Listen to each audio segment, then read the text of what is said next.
Okay, so I'm Paterson, hello, Head of Open Source Governance for the Orange Group. Today I'm here launching the Open Source Accessibility Initiative within OW2. And really I want to tell you about what is that Open Source Accessibility Initiative. What are we doing, what are the drivers, and where are we trying to go with this? Obviously open source, we know the benefits, benefits to code, benefits to roadmaps, but of course we mustn't forget the aspect of open source which is maybe the most important, which is the aspect of community. The community of working together, of collaborating, of participating, and of leaving code for others to use and share in our experiences, our skills.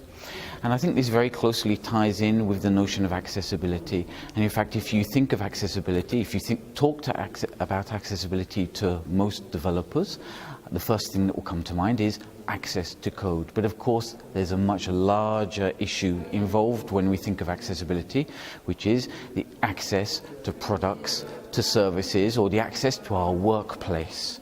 And this, of course, is the classic understanding of accessibility, whether it's visual impairments, auditory impairments, physical impairments, mental impairments, cognitive difficulties. I like the last one, cognitive difficulties. It makes us sound like we have a medical condition, but of course we all have cognitive difficulties.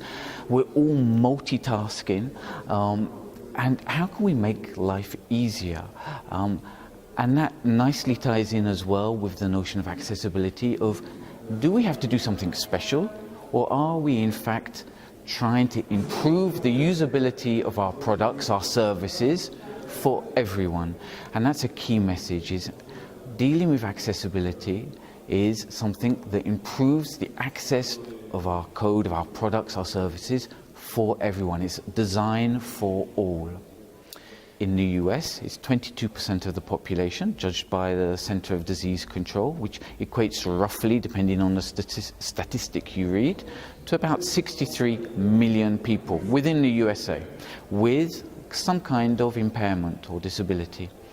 If you look globally, the World Health Organization estimates that at 1 billion people. These are huge numbers, and you know what? These are huge numbers that are going to increase because of changing demographics. The world is getting older, we're living longer.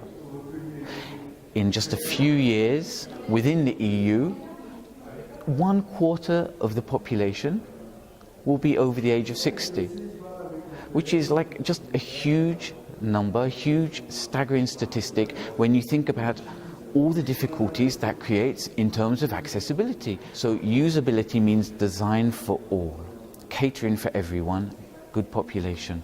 And this creates a huge business opportunity behind it, as well as, of course, the social impact and the legal responsibilities.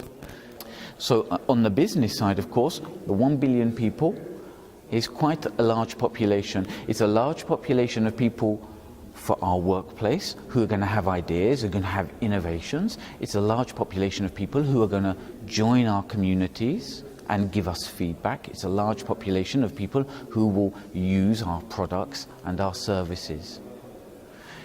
From a pure purchasing viewpoint, not that I want to focus on the monetary side of it, but a pure purchasing viewpoint, the 63 million people in the US who have physical disability, cognitive disability, a disability of some kind, it's estimated they have a purchasing power of $175 billion. And that's just the US. Okay, so Open Source Accessibility Initiative is really leveraging the open source framework and, of course, leveraging the power and the framework and the recognition of OW2 to bring together incredible people, projects, guidelines, experiences into one organization that coordinates these in order to move everyone forward. And I hope you can join us. Thank you.